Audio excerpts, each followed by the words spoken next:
একটি ঘটনা বলি শোনো না, হযরতে আলীর ঘটনা।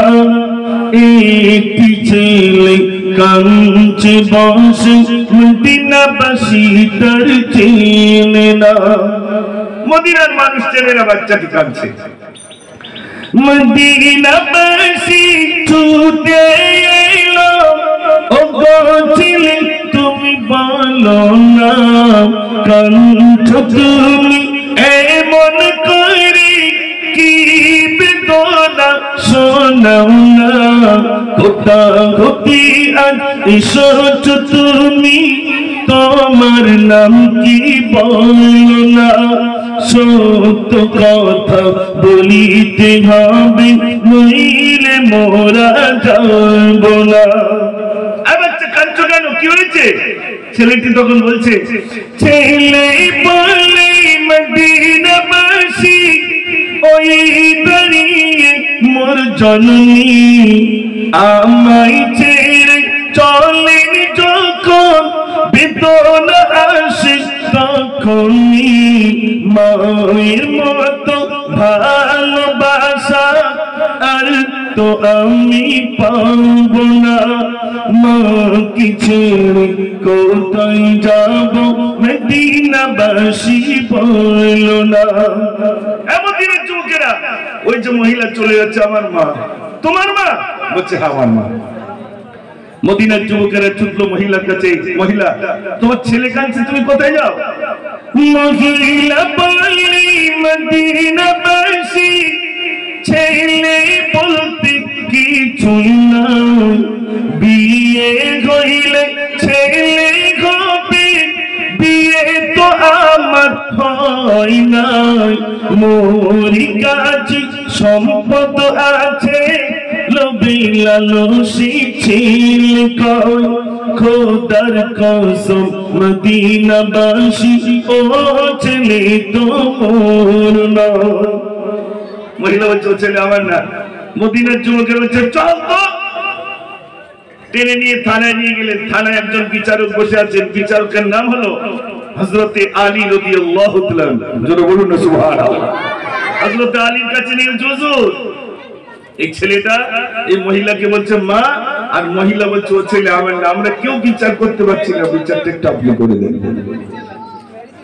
সালাম দিয়ে হযরতে আলী শুনুন ঈদ ঘটনা, হর মনিয়া এসেছি তাইরে, মহিলা ছেলে যাত না।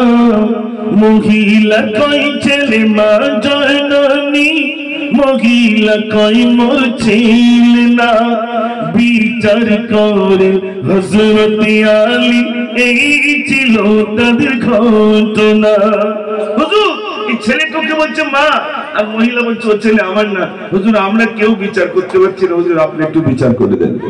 হযরত আলী রাদিয়াল্লাহু তাআলা মিডিলে বসলেন, একদিকে ছেলে একদিকে মহিলা। হযরত আলী ছেলেটাকে বলছে আ ছেলে বলো তোমার অভিযোগ। যিনি বিচারক তখন তো অভিযোগ শুনে নাকি ভাই, দুই পক্ষের অভিযোগ শুনবে। তো প্রথমে হযরত আলী রাদিয়াল্লাহু তাআলা ছেলেটাকে বলছে ছেলে বলো তোমার অভিযোগ। হযরত আলী বলেন এবার, এই ছেলে তুমি সত্য বলো, ওই মহিলা কি হয় তোমার, সব ঘটনা খুলে বলো। ছেলে বলে খোদার কসম, উনি তো হলেন মা জননী, কেমনে ছেড়ে থাকবো আমি, কে কোলে মোর নির্দেশনী।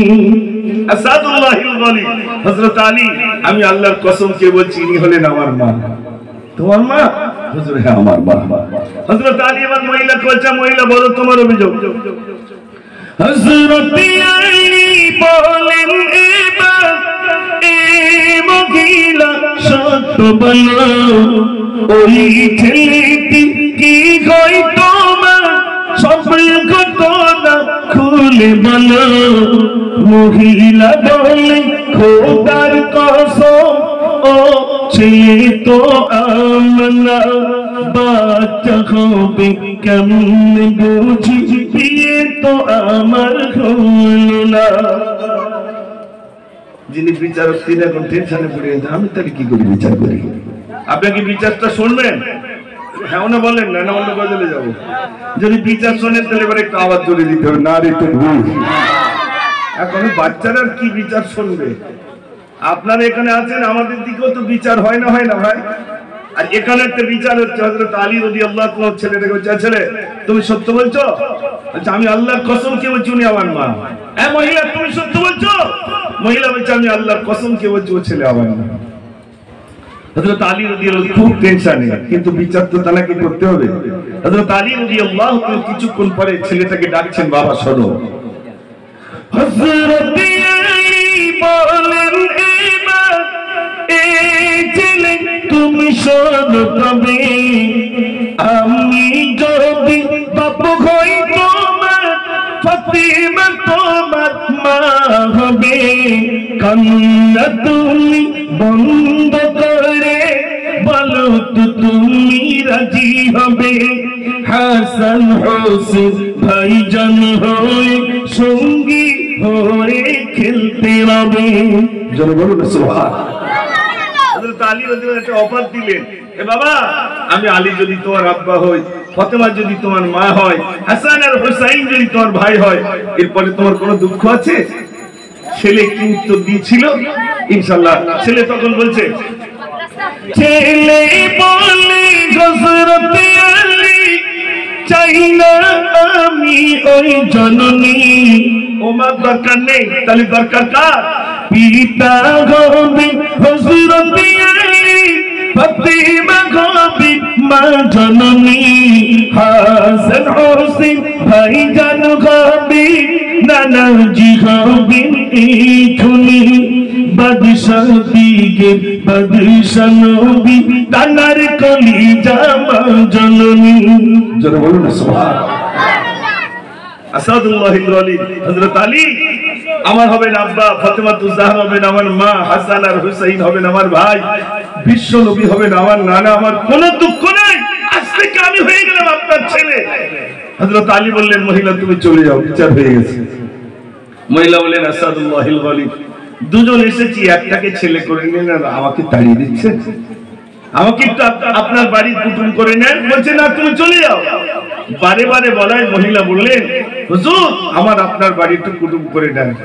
তো হযরত আলী বললেন, মহিলা শোনো তাহলে, এই মাত্র যে ছেলেটাকে ছেলে করে নিলাম, ওই ছেলেটির সঙ্গে তোমাকে বিয়ে দেবো। বিয়ে দিয়ে পুত্রবধূ অর্থাৎ বৌমা করে আমার বাড়িতে আনবো, তুমি রাজি আছো? মহিলা বললেন, আসাদুল্লাহিল ওয়ালি ওই বাচ্চাটির সঙ্গে যদি আমার বিয়ে হয়ে যায়, তাহলে হযরত আলী হবেন আমার শ্বশুর, ফাতেমাতুজ জাহরা রাদিয়াল্লাহু তাআলা হবেন আমার শাশুড়ি। দুঃখ আমার থাকে না। তো বলুন, সন্তানের সঙ্গে কি কোনোদিন মায়ের বিয়ে হয়? এতক্ষণ কেন বলেছিল ছেলে আমার নয়? সেই মদিনার বাজার থেকে তোমাকে টেনে টেনে হযরত আলী তার পর্যন্ত আনতে হলো। কেন বলেছিলে তুমি ছেলে আমার নয়? এই কেনটা আল্লাহ যদি আবার কোনোদিন আনেন, সেদিন আপনার কাছে বলা যাবে। যেহেতু একটা গজলের একটা স্তর থাকে, এই স্তর পর্যন্ত শোনালাম।